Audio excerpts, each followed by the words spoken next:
연준 과연 금리를 내릴까요? 아니면 인플레이션 잡힐 때까지 더 기다릴까요? 기술주는 어때요?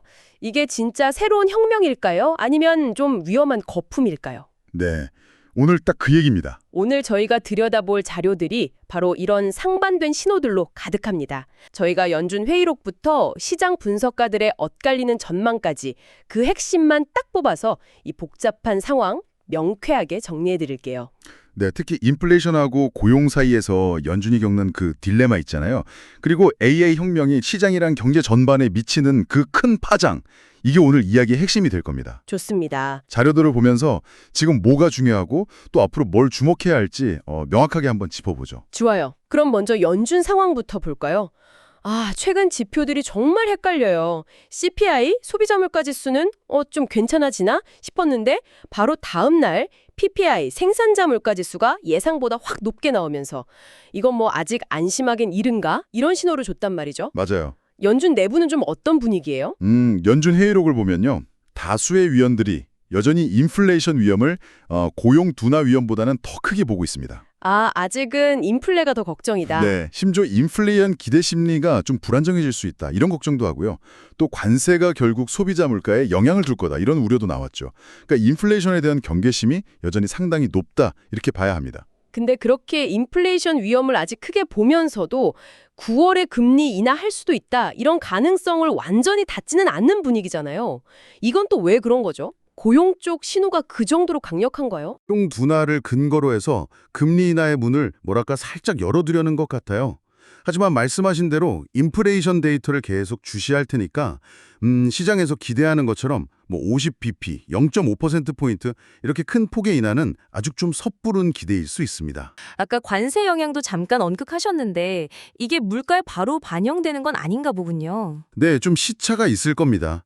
기업들이 미리 쌓아둔 재고 덕분에 당장은 가격 인상을 좀 억제하고 있거든요. 네네. 근데 이 재고가 다 소진되고 나면 결국은 가격 인상이 나타날 수밖에 없겠죠. 여기서 관건은 이 인상이 점진적으로 천천히 나타날지 아니면 갑자기 한꺼번에 나타나서 인플레이션 우려를 다시 확 키울지 그 여부입니다. 자, 그럼 이렇게 연준이 복잡한 줄타기를 하는 동안 시장은 어떻게 반응하고 있을까요? 특히 기술주를 둘러싼 시각 차이가 아주 극명한 것 같아요. 네, 여기서 이제 하워드 막스 같은 신중론자의 시각이 좀 흥미롭습니다. 그는 현재 자산 가격이 펀더멘털에 비해 좀 비싸다고 봐요. 비싸다. 네, 특히 지난 16년간 큰 조정이 없었기 때문에 투자자들이 너무 낙관론에 익숙해졌다. 이렇게 지적하는데요. 16년이요? 와. 네. 현재를 거품의 초기 단계일 수 있다. 이렇게 보면서도 그렇다고 당장 터진다는 의미는 아니다라고 선을 긋죠. 근데 이분이 특히 우려하는 건 소위 매그니피센트 세븐이라고 불리는 그 빅테크 기업들 있잖아요. 네네. 근데 반면에 댄 아이브스 같은 분석가는 완전 다른 이야기를 하던데요. 분위기가 완전 다르던데. 맞습니다.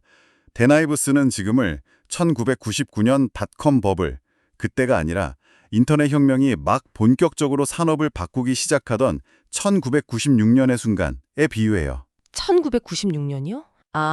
네, AI로 인한 4차 산업혁명이 이제 막 시작됐고 이게 기술주 강세를 앞으로도 계속 이끌 거라는 거죠. 엔비디아나 마이크로소프트 외에도 팔로알토나 크라우드 스트라이크 같은 사이버 보안 기업들 있잖아요. 이런 2차, 3차 수혜주로 투자가 점점 퍼져나갈 거다. 이렇게 아주 긍정적으로 봅니다. 이런 큰 논쟁 속에서 실제 시장 움직임은 좀 어땠나요? 개별 기업들 소식도 이런 분위기를 좀 반영하는 편인가요? 최근에 S&P 500하고 나스닥이 좀 조정을 받는 그런 변동성을 보이긴 했습니다. 개별 기업들을 보면 이런 큰 흐름하고는 또 별개로 움직이기도 하죠. 그렇죠. 예를 들어서 타겟 같은 경우는 실적은 괜찮았는데 CEO 내부 승진 소식 때문에 주가가 좀 내렸고요. 에스틸로더는 브랜드 포트폴리오 재검토한다 이런 소식이 하락했어요. 네. 반면에 아날로그 디바이스는 실적 전망이 좋게 나오면서 올랐고 허츠는 아마존이랑 중고차 판매 협력한다 이런 소식에 또 상승했죠. 이런 개별 기업들의 이슈가 전체 시장 심리에 영향을 주기도 하고요. 결국 AI 이야기가 계속 나오네요. 이게 경제 전반에 미칠 영향은 정말 클 것 같습니다. 그렇습니다. 막대하죠.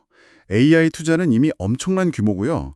거의 모든 기업이 이걸 어떻게 우리 비즈니스에 적용할까 이걸 고민 중입니다. 네. 이게 생산성을 높이고 또 우리가 일하는 방식 자체를 바꿀 그런 잠재력이 있는 거죠. 물론 단기적으로는 뭐 일자리 변화 같은 그런 과도기적인 어려움도 있을 수 있겠지만요.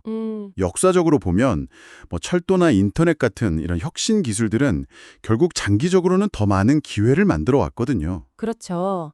연준 역시 이 AI가 성장과 고용에 미칠 장기적인 영향을 아주 예의주시할 수밖에 없습니다. 그렇군요. 정리해보면 연준은 인플레이션과 경기 둔화 이 사이에서 정말 어려운 항해를 계속해야 하는 상황이고 시장은 AI 혁명에 대한 기대감과 또 높은 밸류에이션 부담 사이에서 방향을 찾고 있는 뭐랄까 그야말로 안개 속 형국이다 이렇게 볼 수 있겠네요. 네, 맞아요. 정말 복합적인 요인들이 얽혀 있어서 한마디로 딱 정의하기가 어렵습니다. 오늘 저희가 같이 살펴본 이런 정보들이 청취자분께서 현재 경제 상황의 큰 그림을 그리고 또 각 요인들의 관계를 이해하시는데 조금이나마 도움이 되었기를 바랍니다. 마지막으로 이런 질문을 한번 던져봅니다.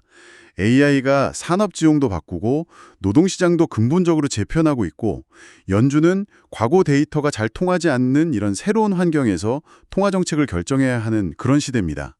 이런 변화 속에서 우리는 경제를 어떻게 바라봐야 할까요? 그리고 또 우리 투자 전략은 어떻게 세워나가야 할까요? 한번 깊이 생각해 보시면 좋겠습니다.